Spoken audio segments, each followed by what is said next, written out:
जादुई कंबल विलोब्रुक नामक शांत गांव में, जो हरे भरे पहाड़ियों और विशाल घास के मैदानों के बीच बसा था, दादी माई नामक एक वृद्ध महिला रहती थीं, जिन्हें अपनी शानदार कंबल के लिए जाना जाता था। उनके बनाए हुए कंबलों में एक अद्भुत कंबल था, जिसे जादुई कंबल कहा जाता था। ये कंबल ऐसा चमकता था जैसे इसे तारे की रोशनी से सिलाई की गई हो। इसके जटिल पैटर्न्स बदलते रहते थे और एक अलौकिक चमक से दमकते थे। दादी माई अक्सर गांव के बच्चों से कहतीं, ये कंबल सपनों की शक्ति रखता है।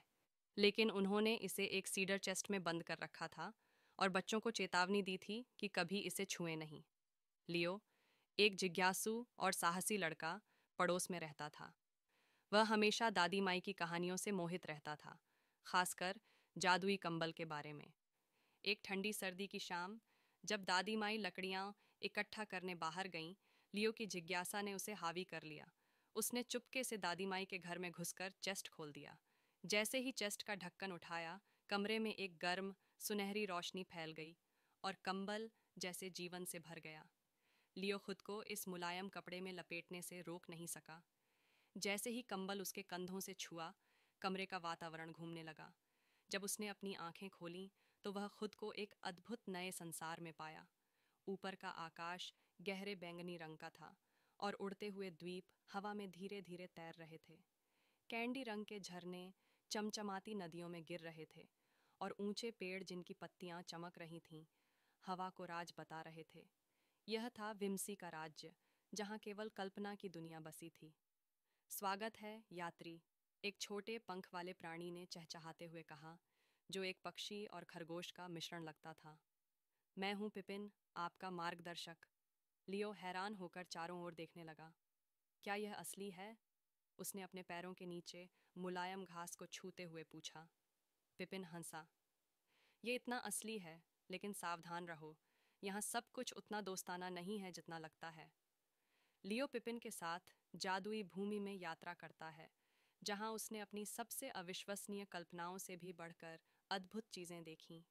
वे गाते हुए फूलों, नृत्य करते बादलों और पूरी तरह से कांच से बनी एक महल के पास से गुजरे। लेकिन जैसे जैसे वे आगे बढ़ते गए, आकाश अंधेरे में बदलने लगा और एक अजीब सी सर्दी हवा में घुलने लगी। छाया बुनकर, पिपिन ने धीरे से कहा, उसकी आंखों में डर था। वह एक अंधेरी आत्मा है जो उन सपनों का शिकार करती है जो ज्यादा देर तक रहते हैं। हमें अभी छोड़ना होगा। जैसे ही वे भागने के लिए मुड़े, जमीन हिली और एक विशाल आकृति जो अंधेरे में लिपटी हुई थी, जंगल से बाहर आई। तुम यहाँ नहीं हो लड़के, छाया बुनकर ने बुरी तरह से फुफकारते हुए कहा। उसकी आवाज गड़गड़ाती हुई गूंज रही थी। कंबल मुझे दे दो और मैं तुम्हें जाने दूंगा।